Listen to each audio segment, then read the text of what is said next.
àfáà ń sọ̀rọ̀ tó pọ̀ wọ́n ní Ọlọ́run ní ká kọ́ wọn lẹ́kọ̀ọ́ tó pọ̀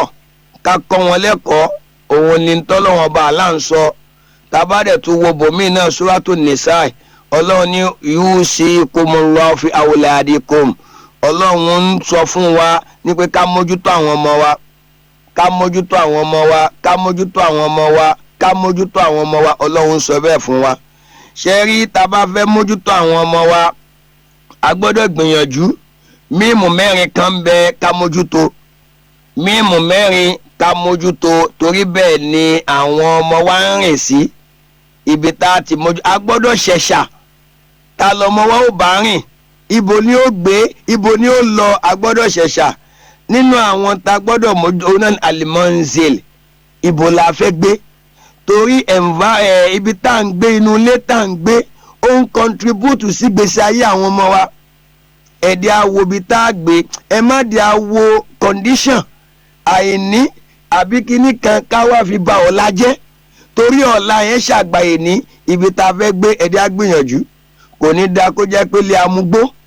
ilé ọlọ́tí ilé aṣẹ́wó àbí ilé tán ti ń gúnra ibẹ̀ láwa ní ká fẹ́ máa gbé báwo la ṣe fẹ́ tọ́jú ọmọ nínú environment yẹn ẹlẹ́ẹ̀kejì alẹ́mọ́síjìdù ibi tọ́mọ wa bá fẹ́ lọ ní mọ́ṣáláṣí ẹ̀dẹ̀ àṣẹ̀ṣà rẹ̀ kò gbọ́dọ̀ jẹ́ mọ́ṣáláṣí tó já sí pé tó kí náà ń kọ́ wọn ń bẹ̀ wọ́n rí nǹkan kan kọ́ wọn ẹ̀dẹ̀ abẹ́jú owó nìkan náà máa gbà àbá àdúà nìkan ẹ̀dẹ̀ abẹ̀rù Ọlọ́run mọ́ṣáláṣí òun lànàbí lo ìsàfẹ́níù fún gbogbo wa ká lọ kẹ́kọ̀ọ́ gbogbo àwọn sọ̀hábà tá à ń sọ inú mọ́ṣáláṣí ànẹ́bì ni wọ́n ti kéwú náà ti dàáfà kí làwa wá ń ṣe nu mọ́ṣáláṣí wa lénìí ṣé à ń kọ́ àwọn èèyàn lẹ́kọ̀ọ́ ní àbí kíni. ẹlẹ́ẹ̀kẹta alimọ̀dìrasà ilé ẹ̀kọ́ àbílẹ̀ kéwú tọ́mọ wa máa lọ ẹ̀dẹ̀ àṣẹ̀ṣà wọ́n ń sanwó ńlá ń bẹ̀ ni mo fẹ́ kémi náà bí lọ́gùn kọ́ ló má ta o àwa náà kúrin tó ń ṣẹlẹ̀ ẹ wo àwọn ilé ẹ̀kọ́ tí wọ́n ti ń sanwó ńláńlá ẹ wo tó ń jáde ń bẹ̀ tọ́ bá dẹ̀ ń sọ ilé ẹ̀kọ́ lẹ́yìn sátibí juderan kò ń ṣe ògiri ní jẹ́ ilé ẹ̀kọ́ àwọn tó kàtó ní àwọn teachers tí wọ́n ń kọ́ wọn òun ló ń jẹ́ ilé ẹ̀kọ́ ẹ̀dẹ̀ àmọ́ ilé ẹ̀kọ́ tá a máa wọn ọmọ wa lọ ẹlẹ́ẹ̀kẹrin alimojitamain environment wa náà ó ṣe pàtàkì environment afẹ́ train àwọn ọmọ afẹ́ káwọn ọmọ wa yàáre àfi káṣọ environment wa toró máa ń lapa lára èèyàn nǹkan mímú mẹ́rẹ̀ẹ̀rin tí mo sọ ẹ̀dẹ̀ amójútó ilé alimanzil alimasjid mọ́ṣáláṣí alimadrasa ilé ẹ̀kọ́ alimojitamain àtàwùjọ ẹ̀dẹ̀ amójútó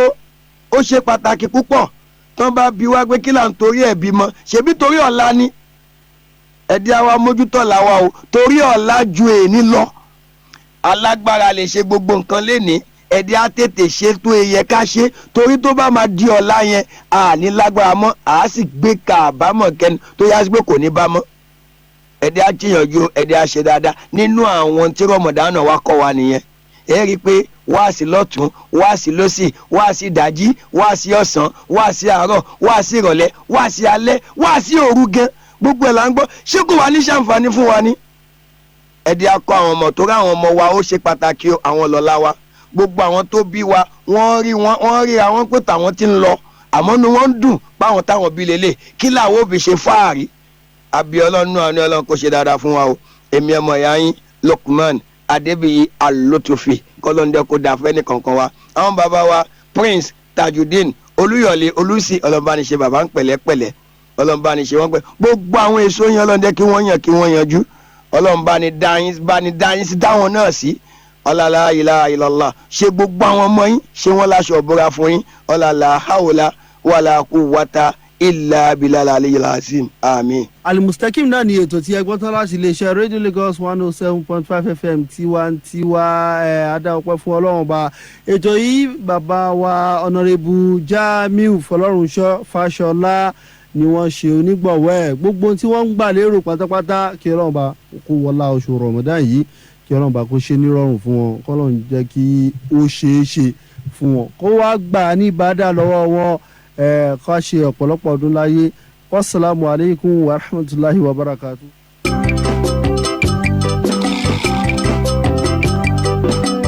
Radio Lagos náà rèé o. Lagos 107.5 FM tiwantiwa Nurusalam lẹ́tọ̀ ajẹ́fùtíìmà Jumobi Omisore ti wà ń kalẹ̀. Salamu alaikum wa rahmatulahi wa barakatuh. Nurusalam lẹ́tọ̀ ara ètò àgbọ̀ kọ́kọ́ múmínà tú ẹ jẹ́ ká ká lọ. Nurusalam lẹ́tọ̀ ara ètò àgbọ̀ kọ́kọ́ múmínà tú ẹ jẹ́ ká ká lọ. Nurusalam lẹ́tọ̀ ara o. Nurusalam lẹ́tọ̀ ara ètò àgbọ̀ kọ́kọ́ múmínà tú ẹ jẹ́ ká ká lọ. Nurusalam lẹ́tọ̀ ara ètò àgbọ̀ kọ́kọ́ múmínà tú ẹ jẹ́ ká ká lọ. Ajá Fatima ta o Jumobi Omisore látọkùn ètò à ń ṣe ìrànlọ́wọ́ fáwọn aláìní nínú ọmọdọ̀nà o ẹ jẹ́ ká ká lọ. Nurusalam lẹ́tọ̀ ara ètò àgbọ̀kọ́gbọ́n múmínà tú ẹ jẹ́ ká ká lọ. Nurusalam ìrànlọ́wọ́ aláìní ló jẹ wá lógún. bẹ́ẹ̀ ni Nurusalam lẹ́tọ̀ tó gorí afẹ́fẹ́ lórí 107.5 FM tiwantiwa. ẹ jẹ́ kí n máa kí gbogbo ẹ̀yin ọmọ ìyá mi nínú ẹ̀sìn aláìsìn ọ̀la wípé salamu alaikum wa rahmatulahi wa barakatuh ta'ala. ẹ má bínú sí mi torí pé òun ti yá ẹ ṣàtìmọ̀ wípé a ti bẹ̀rẹ̀ òru abiyè lélẹ́yìí tó jẹ́ mẹ́wàá ìgbẹ̀yìn nínú oṣù ìkẹ́ oṣù ìgẹ̀ oṣù ọlá ìyẹn oṣù Ramadan oṣù àánú.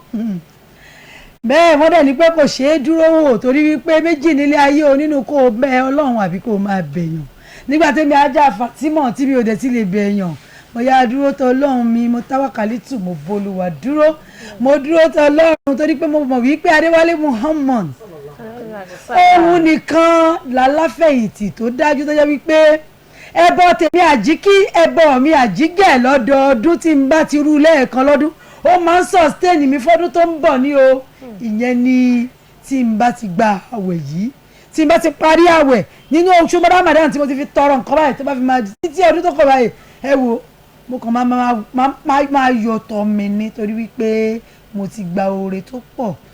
òní mo wá ní kí n máa fi kí gbogbo wa káàbọ̀ lónìí mo ní pé báwo ni níbo lẹ́yìn bá dé nínú mẹ́wàá gbẹ̀yìn báyìí ṣe mọ̀ wípé kò ṣeé dúró wò ó àti dúpẹ́ lọ́wọ́ Ọlọ́run pé mi àti ẹ̀yin àjọ bẹ̀rẹ̀ oṣù yìí ní oṣù abíyì oṣù ọlá tọkàn wá jọba lẹ̀ wípé àníṣe àfẹ́ rí oṣù yá ti rí o nígbà tá a tún wá rí oṣù yìí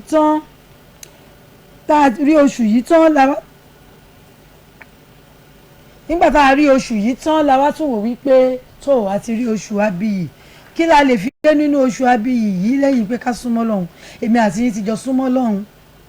nígbà tá a tún wá tún jọ súnmọ́ Ọlọ́run àtijọ́ súnmọ́ Ọlọ́run láti ìbẹ̀rẹ̀ oṣù yìí títí dé ibi tá a bá dé yìí ó tún ti wá yẹ ká ṣe kí ni bá a ṣe ti jọ súnmọ́ Ọlọ́run nínú oṣù tá a bá dé yìí àti ṣe mẹ́wàá àkọ́kọ́ àti ṣe mẹ́wàá èkejì ṣe wá rí wọ́n ní ìbẹ̀rẹ̀ kì í ṣe oníṣẹ́ àfẹni tó bá fi orí tì dópin mẹ́wàá àgbẹ̀yìn tó wà ń bẹ̀ yìí ibẹ̀ gangan ni iṣẹ́ tó pọ̀ sí o torí wípé a mọ̀ wípé kò yí sí à ń jí lóru à ń dárun mọ́jú à ń gbà àwẹ̀ pẹ̀lú bọ́lọ́hún tí ẹ ṣe ẹ wo wẹ́dà tán fún wa àgbàkádàrá ṣé ẹ tún wá rí òru ká máa lọ fara gbolẹ̀ fọlọ́hún bí ò ṣe wá ní já sásán ájàrúkáyà ò bébì ṣéyàn gbúdọ̀ ṣe ogbélé kó wa já sásán torí ẹ̀ ló ṣe jẹ́ wípé ká máa tẹ̀lé ní tí Ọlọ́run ọba àlékè ti sọ fún wa nínú ọ̀rọ̀ rẹ̀ ó ní ẹni tí mẹ́wàá àgbẹ̀yìn yìí bá ti bá láyé ǹjẹ́ wọ́n ti ẹ̀mọ́ tó yẹ kó o ṣe ogun owó kan wọ́n ẹ̀ jẹ́ kí n fún yín lórí jù jákàjákà ni ṣé orógun owó yẹn tó o bá ti ṣe mélòó ni yín lé yín ìwọ́de má lówó ńláńlá tó lè gbé fáwọn èèyàn láti bẹ̀rẹ̀ ṣùgbọ́n ṣé o wá rí ti jákà yẹn ṣé ẹ mọ̀ pé kò sípò tá a lè wà láyé yìí àárín la wa o ó máa jù yàn lọ àwọn kan máa jù ẹ lọ ṣé ẹ rí lọ́wọ́ yìí àwa ti wá mú ó ti ṣe kí ni bó jẹ́ rẹsì ló yọ ní tó bá ti mú agolo oríṣiríṣi òdiwọ̀n ló wà ìwọ lè lo agolo mílíìkì ìwọ lè lo kọ́ọ̀pù ìwọ lè lo iye bóòlù ó lè lo agolo ìyẹn tàwọn tòmátì alọ́ agolo èyí tí wọ́n ń pè ní dẹ̀ríkà ìwọ lè lò ó tó o bá ti wọ̀n ẹni tó lè lo tọ́lọ́ bá ṣe ṣe ni tọ́lọ́ bá ní kí jákà àti ẹ bá jẹ́ lápò kò sí òdiwọ̀n tó ẹ má dàpọ̀ o ṣé orí wọn ní bí owó ikú bá ṣe tó ló máa fi hàn rí tọ́lọ́run bá sọ wípé lápò odindi àpò 50 kg lágbára tiẹ̀ ká tí wọ́n fúnra rẹ̀ mọ̀ pé o tó bẹ́ẹ̀ láti fi sọ ní gbogbo àwọn tó jẹ́ ọmọ inú ilé ẹ̀ látòrí ìyàwó ẹ̀ tó ń jẹun látàbẹ́ ẹ̀ kì í ṣọmọ tó bí nìkan o àti tó fẹnu bí tó fara bí ọmọọṣẹ́ ni tó jẹ́ wípé ìwọ ni wọ́n wò tán fi mọ́wọ́ lọ sẹ́nu ìwọ lọ́lọ́run fi wọ́n kẹ́ tó kó wọn sí ẹ lọ́dọ̀ wàá wá kàyé orí wọn ló máa wá fi ṣe é níwọ̀n táyé eru ò bá ti wá tún wá yọ fún àtúntí wá gbé dé oyin mọ́mọ́ ni ṣó mọ̀ wípé àwọn kan tún jẹ́ kó yé wa láwọn tó tún súnmọ́ Ọlọ́run jà wá lọ wípé tó bá jẹ́ pé ẹgbẹ̀rún kọ̀ọ̀kan ló lè mú lórí ẹnì kọ̀ọ̀kan méjì ní ẹnu ilé yín ó jẹ́ gbẹ̀rún méjì ní wá sí àwọ̀ ẹ̀ ọmọ méjì lè ti fi ẹjẹ́ mẹ́rin kì í ṣe dandan èmi máa ń sọ lórí ètò Nurusalam wípé èmi ò ní dandan gbogbo tẹ́ ẹ bá fẹ́ yàn ní sàkákẹ́ ẹ kó wá sórí Nurusalam wo tó bá wù yín tẹ́ wò wípé ẹ̀yin náà fẹ́ dá sí tọ́lọ́run torí pàwọ́ ń ṣe ẹ fẹ́ bá wa dá sí pàwọn èèyàn pọ̀ lọ́rùn wa ìyẹn yàtọ̀ ẹ wo àdúgbò yín lọ ẹ wo inú ẹbí ẹ wo bí iṣẹ́ níbi tí Nàìjíríà dé o gbúdọ̀ wá pàtó kó wá pàṣípò wájú kó wẹ̀yìn kó wá lóòrẹ́ nìkan kan tí yà ń jẹ òyìnbó ni kó fún wọn tára àwọn èèyàn sọ́lọ́ ẹbí wa ń lù ẹ̀jẹ̀ àdúrà wa nú ẹ wò lórí ètò Nurusalam lónìí ẹ rí pé mi ò tí ì lè rántí dárúkọ tèmi gan mi ò lè dárúkọ mi ọ̀rọ̀ tiyín ló ká mi lára mi ò ní lajú mi lẹ̀ kó wá gba ọgbọ̀n àwẹ̀ kó má wá sí kankan tó máa bẹ́ẹ̀ kó èmi ò fẹ́ tó dáwọn nǹkan kan ṣe rí ẹ̀sìn Islam tó o bá ti lè gbọ́ ìgbọràn ni tó bá ní báyìí ni torí nínú ẹ̀sìn Islam nǹkan méjì lójú la dúró lé lórí ọ̀rọ̀ súnà àti àdìtì àkọ́bí ni gbogbo méjèèjì yẹn dẹ̀rẹ̀ ó ní wọ́n ṣe ti là á kalẹ̀ fún ọ tó o bá ti tẹ̀lé tó dẹ̀ ti tó pẹ̀lú àníyàn tó dáa torí èèyàn tó máa ń ṣe nǹkan náà àníyàn tó tẹ̀lé o wá sọ fún mi kò sí òkun owó tó ju bẹ́ẹ̀ lọ ẹbọ tèmi àjírù nìyẹn o mo ti fún yín ní clue kẹ́yìn náà lọ sà kẹwàá ẹ mọ̀ pé rere ló kú wa. páyà Ọlọ́run ọba. Suratul Baqarah verse 183.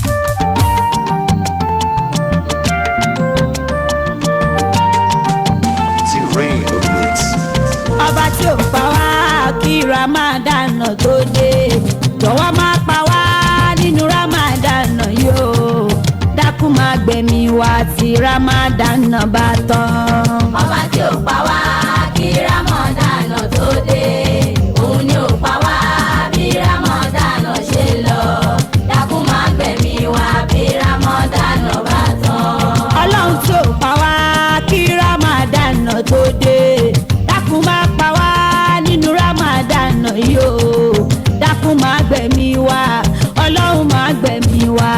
ìláyé má gbẹ̀mí wá ó tí Ramadan bá tán. ọba tí ò pa wá kí Ramadan tó dé ọlọ́run tí ò pa wá òun ni ò pa wá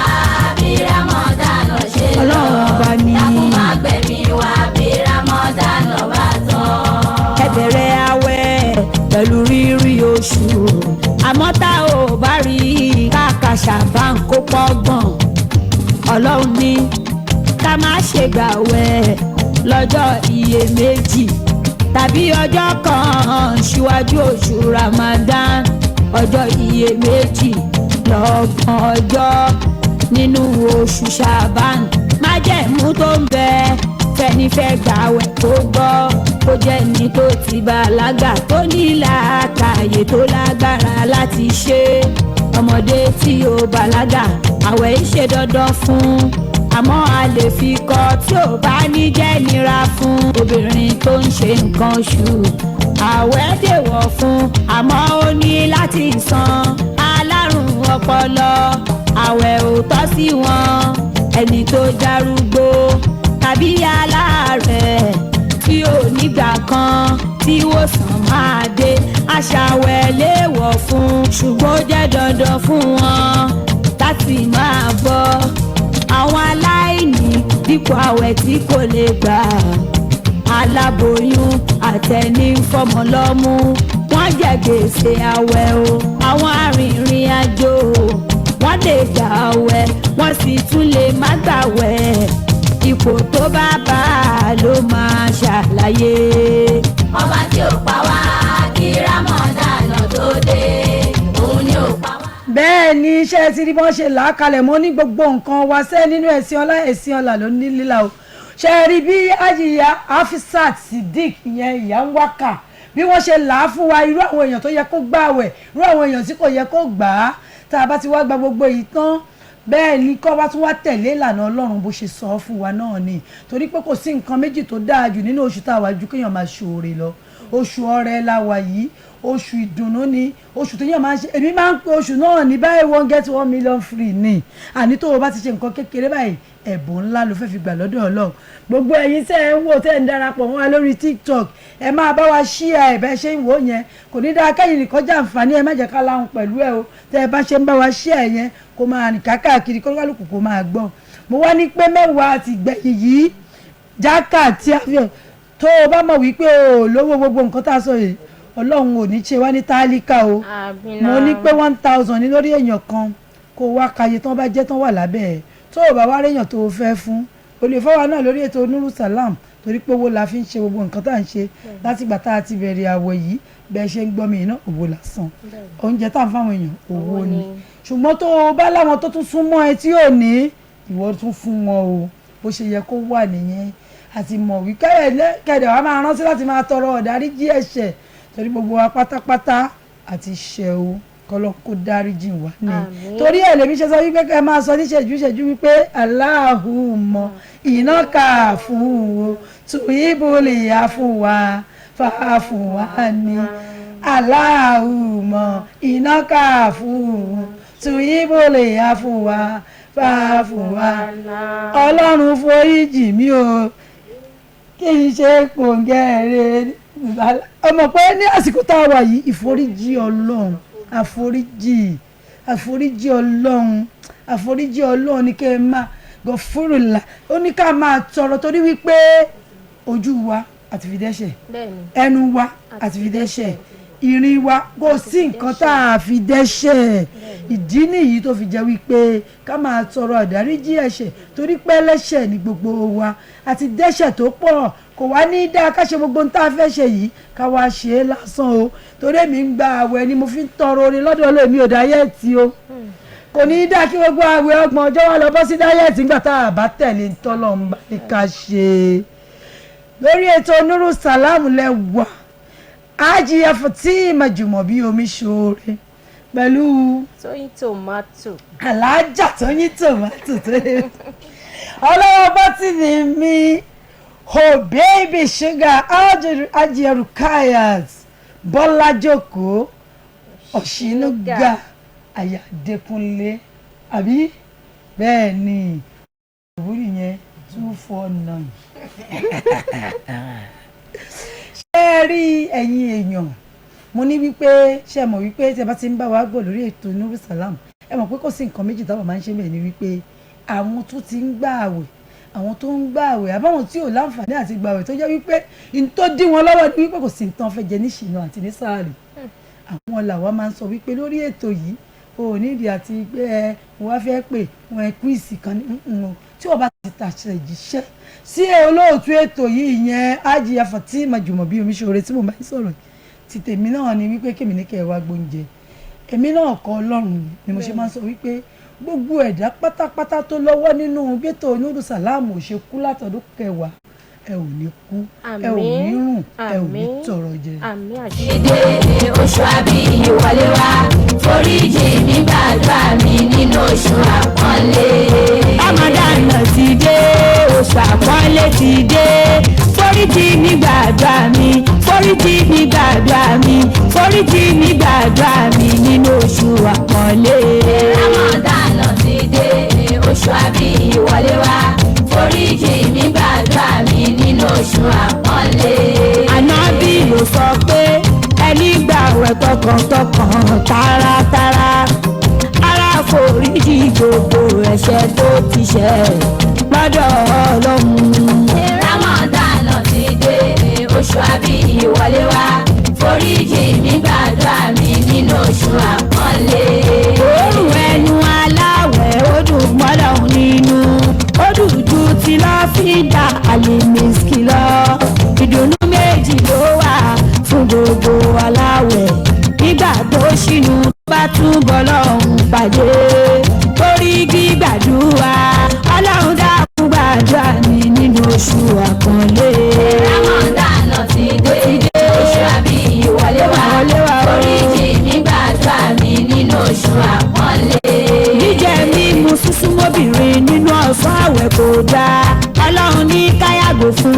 gbogbo ohun ẹ̀mí fẹ́.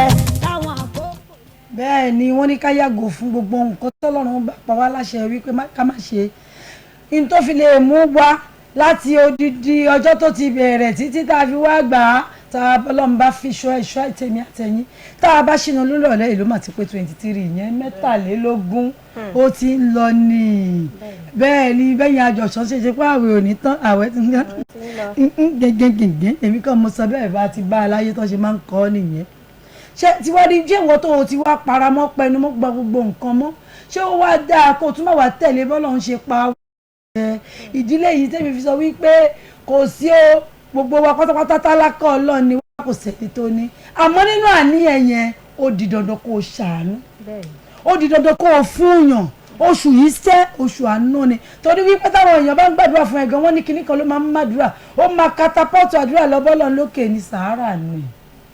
torí ẹ̀ ní ó kéré ó pọ̀ kẹ́yìn náà ṣọwọ́ rúgudu tá a bá wá rí gbogbo ẹni tọ́lọ́run ti fún tọ́wọ́ páwọn náà fẹ́ fún wa lórí ètò Nurusalam ẹ lè fi ṣe ránṣẹ́ sí wa lórí ẹ̀rọ ilé ìfowópamọ́sí wa ìyẹn Guarantee Trust Bank GTB 0030642387 0030642387 tàbí kẹ́ ẹ pé mi Hajiya Fatima Jumobi Omisore lórí nọ́mbà mi àmọ́ tí n bá ṣe tán ni màá tókùn tí n bá pè báyìí wọn ò ní jẹun gbádùn mọ́. tó mo tún ti dé báyìí o fẹ́yìn tẹ́ ẹ bá fẹ́ jẹ ẹ̀bùn gbogbo ẹ̀yin tẹ́ ẹ bá ló ń jẹ ńlé tí n bá ti ń lọ tí n bá ti pín nọ́mbà mi ẹ̀yin ẹ̀ṣá tẹ́sítì mi kájọ ní tó bá wà àjọ pín mọ́ra wa lọ́wọ́ ni gbogbo ẹ̀yin tẹ́ ẹ lọ́nà yín jìn láti Ìpẹ́rù Ṣàgámù kankan tí ẹ nídìí wípé ká fún yín ní oúnjẹ ṣùgbọ́n èmi wò pé tẹ́ ẹ bá wọ mọ́tò wá sẹ́kọ̀ọ́ kí lè fẹ́ wá gbà torí owó mọ́tò wọn gógógó tá a bá ráwọn nínú dúdú ọlọ́rẹ̀ tán bá fi ọwọ́ gbé wa lọ́wọ́ torí kò sówó nílẹ̀ báyìí tán bá ti fún wa àbí tèmi náà owó tó di pọ́sẹ̀ yìí parí màá pè yín máa ní kẹ́ ẹ fi kíní yín ránṣẹ́ sí wa ká lè fi owó ránṣẹ́ sí yín kẹ́ ẹ má tún máa dára yín láàmú ṣùgbọ́n gbogbo àwọn tó wà lẹ́kọ̀ọ́ tí wọ́n sọ fún mi pátápátá ni mo ti ní kí wọ́n wá ní títí di àná àwọn tó ti sọ fún mi pé wọ́n ti wá gbà lẹ́nìí àfàwọn tó sọ fún mi wípé àwọn kan pè mí mọ́tò àwọn bàjẹ́ sọ́nà kíní kan ṣe lè fi lè jẹ́ káwọn wá àwọn máa wá máa fún yín ní déètì míì fún ẹ̀yin tẹ́ ẹ fẹ́ jẹ ẹ̀bùn ńlá lórí ètò Salam torí pé bàbá wa Àjàyí Ògúns àwọn ti gbé ilẹ̀ wọ́n fún wa ní ilẹ̀ ní Wàsinmi wọ́n ní pé ká máa fún àwọn èèyàn lórí ètò Nurusalam irú ẹ̀ a ò ṣe rí o bàbá Àjàyí Ògúns àdúpẹ́ gidi lọ́wọ́ yín àwọn èèyàn sì ti ń jẹ́ ẹni tó bá tún wá fẹ́ jẹ rẹ̀ lọ́sẹ̀ ẹ pè mí sórí 070 56 55 1075 070. Hello. Wa alaikum salam wa rahmatullahi wa barakatuh. My name is Ismail Ali. Ismail láti ibo lẹ ti ń pè? Ìkòròdú. Ismail kí ni?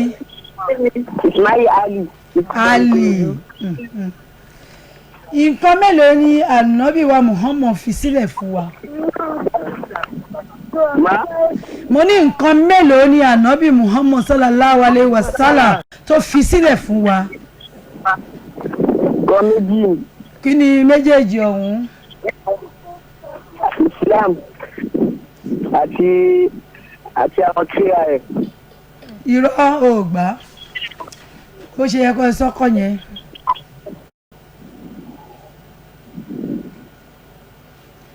tó orí ètò Nurusalam lẹ́wà mo ní wípé nǹkan tó jẹ wá lógún níbí báyìí ni wípé àwọn ọmọ ìyá wa nínú ẹ̀sìn ọlọ́ọ̀sìn ẹ̀là tí wọ́n ń gbà àwẹ̀ tí wọ́n ò láǹfààní àti wa alaikum salam rahmatullahi wa barakatuh kí lorúkọ yín níbo lẹ́tì. láti ẹlẹ́pẹ̀. Ibrahim Ali láti ẹlẹ́pẹ̀ ó ṣọwọ́ Ìkòròdú ṣọwọ́ mi níròyìn mo ní nǹkan mélòó ni ànábì wa Muhammad sallallahu alayhi wa sallam kí ni nǹkan náà kí lẹ pé nǹkan méjì. kí ni ìkíní. Kùránì àti súnà ànábì. Kùránì àti súnà ànábì yẹn hadith ọ̀dà. ọjọ́ wo ni ànábì Muhammad kú. ó kú ní Rabiul Awwal on the 12 Rabiul Awwal. ọjọ́ wo gangan ni. ìjọ Monday. ọjọ́ wo la sín. ọjọ́ Wednesday. àwọn ọjọ́ wo ni wọ́n máa ń pè ní òru abiyì. òru abiyì olè láti rìkọ́dì náà pẹ̀lú òru abiyì. àwọn ọjọ́ wo wá ni àwọn ọjọ́ tí a mọ̀ ní àwọn òru abiyì yẹn gangan tó dá lé lórí. wọ́n ní ká wá sí odd number ó yẹ máa dárúkọ odd number yẹn mi ò gbé yìnbó. láti 21 23 25 27 29. ó dáa. the last 10 days of Ramadan. màláìkà wo ló mú súrà wá fún ànábì wa Muhammad. màláìkà Jibril. kí wá ní súrà wo ló mú wá fún wọn. ló kọ́kọ́ mú wa ṣe súrà tó kọ́kọ́ mú wa. tó kọ́kọ́ mú wá tó ní kánàbí máa kà kó máa rí. súrà tó ní halak ìkírọ̀ bí sinú ọdún kan lẹ́bi ẹ̀fọ́lá. kí ni àdìtì. kí ni ọ̀rọ̀ tí ànábì sọ tàbí jẹ́ nǹkan tó dákẹ́ lé lórí tí ò sọ̀rọ̀ lórí ẹ̀ tó wà tẹ̀kẹ̀rẹ́ lórí ẹ̀. kí ni súnà. súnà ìṣesí ànábì gbogbo nǹkan tí ànábì bá ń ṣe ìṣesí ànábì ló ń jẹ́ súnà. kí ni ìyàtọ̀ tó wà ní idil fitri àti idil kabiru. idil fitri àti idil kabiru idil fitri ni ìta máa ń ṣe lẹ́yìn Ramadan idil kabiru ni ìta máa ń ṣe ní ìgbà iléyá. kí wá ní ìyàtọ̀ wọn níjọ́ tá a bá fẹ́ lọ kí wọn. kí wá ní ìyàtọ̀ wọn níjọ́ tá a bá fẹ́ lọ kí wọn láwọn nǹkan kan tó yàtọ̀ lọ́jọ́ tá a fẹ́ lọ kí wọn fún àwa tá a fẹ́ lọ kí. fún àwa tá a bá fẹ́ lọ kírun Eid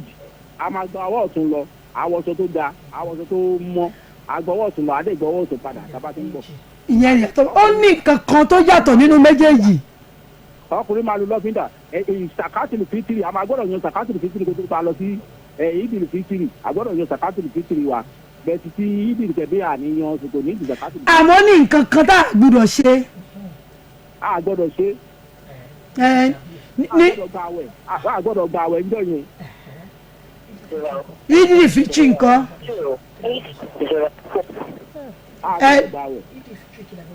ìdìlù fitiri kí la gbọ́dọ̀ ṣe ká tó lọ. a gbọ́dọ̀ múra a gbọ́dọ̀ wẹ̀wẹ̀ jímọ̀ ìdì a gbọ́dọ̀ wẹ̀wẹ̀ ìdì. irọ́ ẹ mà ti ń gba gbogbo ẹ̀bùn látàárọ̀. a gbọ́dọ̀ jẹun ká tó lọ sí ìdì. kí ló wá dé kí lè forúkọ yìí kàwé. Ibrahim Ali láti ẹlẹ́pẹ̀. ẹ sì jẹ́ ilẹ̀ aflot ní. Allahu Akbar. tí bá ti ṣe tọ́ nọ́mbà tí mo bá ti pè ẹ wàá pè mí sórí nọ́mbà yẹn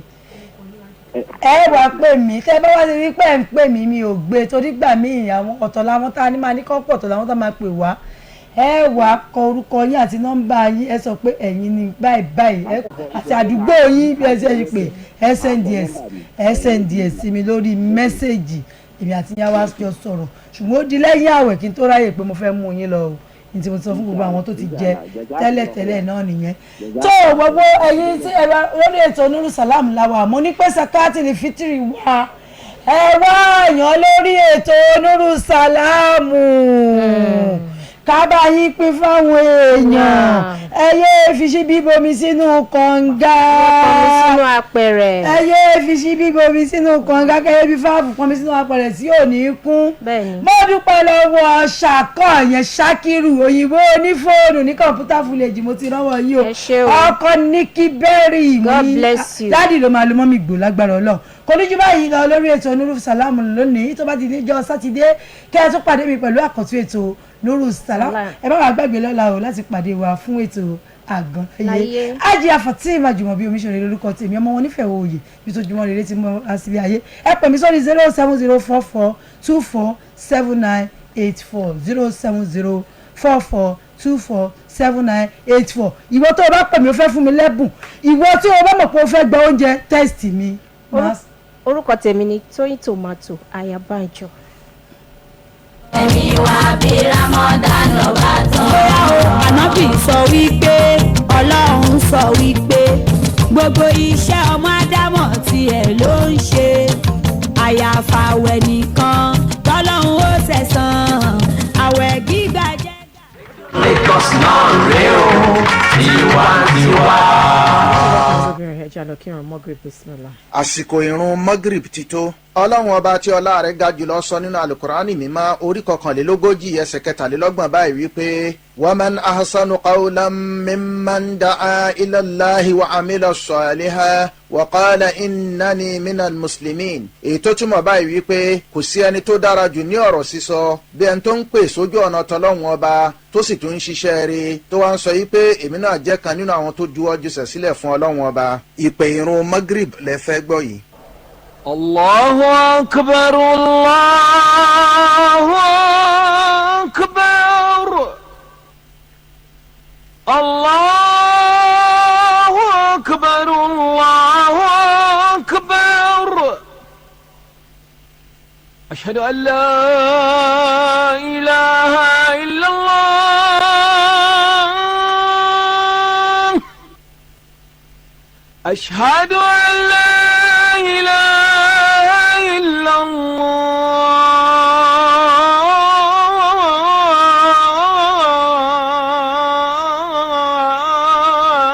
الله أشهد أن محمدا رسول الله أشهد أن محمدا رسول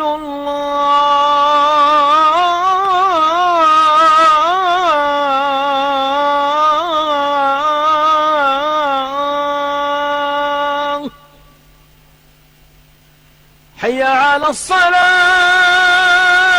الصلاة حي على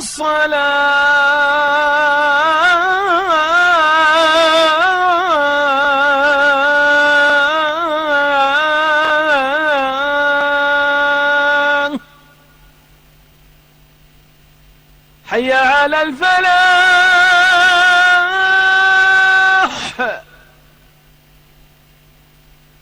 حي على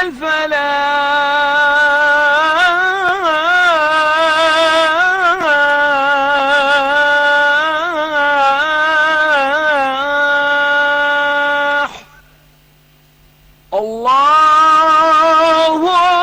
أكبر الله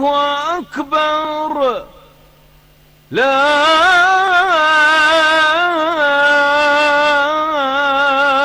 إله إلا الله. اللهم رب هذه دعوة التامة والصلاة القائمة آتي محمدا الوسيلة والفضيلة وابعثه مقاما محمودا الذي وعدته. ìtumọ̀ ẹ̀rùn pípé tí ẹ gbọ́ tán yẹn lọ báyìí wípé ọlọ́run ló tóbi jùlọ ọlọ́run ló tóbi jùlọ mo jẹ́rìí wípé kò sí ọlọ́run mìíràn àyàfi ọlọ́run ọba Allah mo jẹ́rìí wípé kò sí ọlọ́run mìíràn àyàfi ọlọ́run ọba Allah mo jẹ́rìí wípé annabi Muhammad òjíṣẹ́ ọlọ́run ní í ṣe mo jẹ́rìí wípé annabi Muhammad òjíṣẹ́ ọlọ́run ní í ṣe ó yá ẹ wá kírun ó yá ẹ wá kírun ó yá ẹ wá ṣoríire ó yá ẹ wá ṣoríire ọlọ́run ló tóbi jùlọ ọlọ́run ló tóbi jùlọ kò sí ọlọ́run mìíràn àyàfi ọlọ́run ọba Allah. ẹ̀yin ará ìpè síbi ìjọsìn fún ọlọ́run ọba lẹ gbọ́ tán yẹn ìrun kíkí ni ìjọsìn tí ọlọ́run yọ́nú sí tí ó sì fi àsìkò sí pẹ̀lú. ọlọ́run sọ nínú alukurani mímọ́ orí 4 ẹsẹ̀ 23 wípé fàkímù sọlá inna salata kanat alal mu'minina kitaban mawquta èyí tó túmọ̀ wípé kí ẹ máa kírun déédéé dájúdájú ìrun kíkí jẹ́ ìjọsìn ọ̀ranyàn tí a fi àsìkò sí fún àwọn olùgbàgbọ́ òdodo. ẹ jẹ́ kí a yára dìde láti lọ kí ìrun magrib kí ọlọ́run gba ìjọsìn wa. ìrun pípè tí ẹ gbọ́ tún yẹn wá ní ìrántí alhaji olóyè abdulwahab ìyọ̀ǹda fọláwíyọ́ ofr con kí ọlọ́run ọba allah gbà ní iṣẹ́ olóore kí ó sì fi àlìjọ́nà firdaus ṣe ẹ̀san fún wọn àmín. rédíò Lagos FM ní tèrè ṣiṣẹ́ ìròyìn ní wàrà ṣẹ̀ṣà. rédíò Lagos FM lẹ́yìn tí gbà. ẹ kú dédé ìwòyí ìròyìn ní ṣókí ní rédíò Lagos 107.5 FM tiwantiwa Ìkẹjà. ààrẹ Bọ́lá Tinubu fọwọ́ sí owó náà tó lé ní tírílíọ̀nù kan náírà fún olú ìlú ilẹ̀ wa Àbújá bí owó náà ọdún yìí. mínísítà ìlú Àbújá Nyesom Wike sọ̀rọ̀ yìí níwájú àwọn oníròyìn nílùú Àbújá. ó dùnnú sí bí ààrẹ ṣe fọwọ́ sí owó náà torí yóò nípa rere lẹ́nu iṣẹ́ ìpèsè ohun amáyédẹrùn sí ìlú pàápàá àgbékalẹ̀ àwọn ibùdó ìlera àtúnṣe àwọn iléèwé ìjọba àtàwọn iṣẹ́ ìlú míì nílùú àbújá. àjọ jamb sọ pé òun ṣàwárí ayédèrú ìwé ẹ̀rí A-level akẹ́kọ̀ọ́ bíi 500 lásìkò ètò ìforúkọsílẹ̀ fún direct entry lọ́dún tó kọjá. ọ̀gá àgbà àjọ jamb ọ̀jọ̀gbọ́n Ishaq Olóyèdè sọ̀rọ̀ yìí lásìkò tí àwọn adarí ẹgbẹ́ àwọn akẹ́kọ̀ọ́ ilé ẹ̀kọ́ ìmọ̀ nípa iṣẹ́ olùkọ́ lórílẹ̀‐èdè yìí ṣàbẹ̀wò sí olú iléeṣẹ́ àjọ jamb nílùú àbújá. ọ̀jọ̀gbọ́n Olóyèdè bẹnu àtẹ́lu bí àyẹ̀wò èsì ìdánwò A-level ṣe kún fún màkàrúrù èyí tó ń kó bá yan ìgbaniwọlé síléèwé gíga. ìròyìn ní ṣókí kò jù báyìí. Radio Lagos 107.5 FM láti kà sí ti gbọ̀yìn ẹ ṣé bẹ́ẹ̀ ṣe ń gbọ́ wa. Radio Lagos FM ìtẹ̀rẹ̀ ṣiṣẹ́ ìròyìn ní wàrà ṣẹ̀ṣà. Radio Lagos FM lẹ́yìn tí gbọ́. Start your day and have a good time. Kiwo Krima. And when you need to have the break time. Kiwo Krima. If not tea, or garita. Kiwo Krima. Kiwo Krima.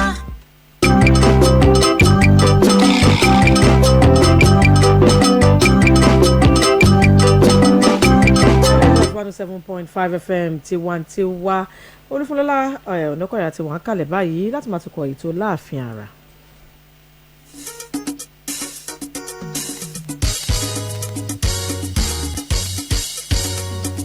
láàfin ara lóde ètò tó táwọn yọ ètò ìdá ọ̀làdùnkù kọ̀ láàfin ara dé. láàfin ara lóde ètò tó táwọn yọ ètò ìdá ọ̀làdùnkù kọ̀ láàfin ara dé.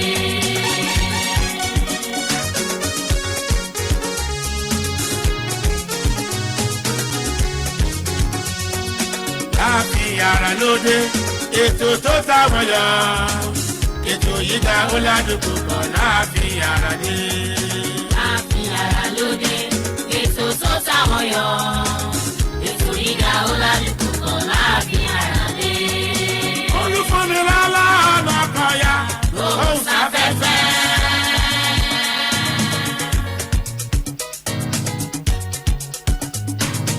olùfúnni lálá ọ̀nà kọ̀ọ̀yà.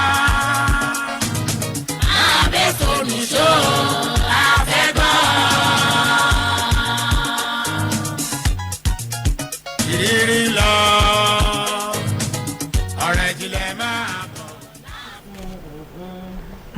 ẹgbẹ́ mi ẹ wá sí ya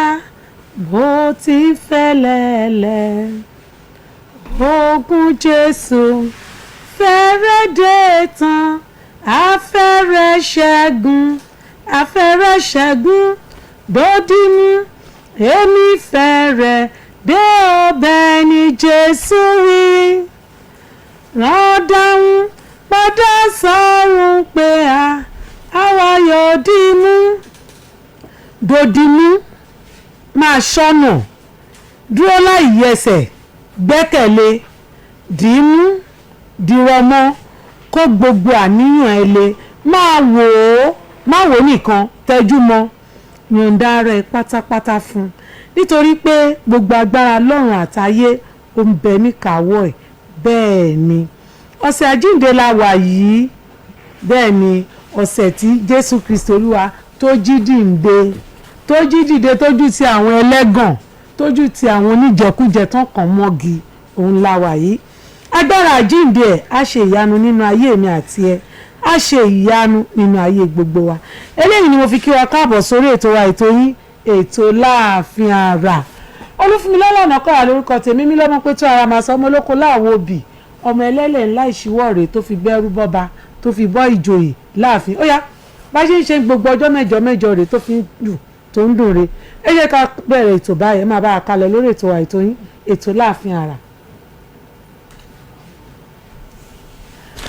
kò burú nítorí àkókò wa nítorí ẹ̀rọ ṣe mọ̀ wípé ìran aṣámúṣì wà bẹ́ẹ̀ náà léni ẹ jẹ́ ká lọ pàdé àwọn bàbá wa Prophet Dr. J.O. Olúẹ̀mímọ́ JP ti ìjọ ọ̀nà ìgbàlà Church of Israel aládùúrà tó wà ní 19 Oko Baba Street ní Èbúté Mẹ́ta ẹ̀ka alẹ́sà. àpáta ayérayé ibi ìsádi gbogbo onígbàgbọ́ a máa fi ọpẹ́ fún yín o.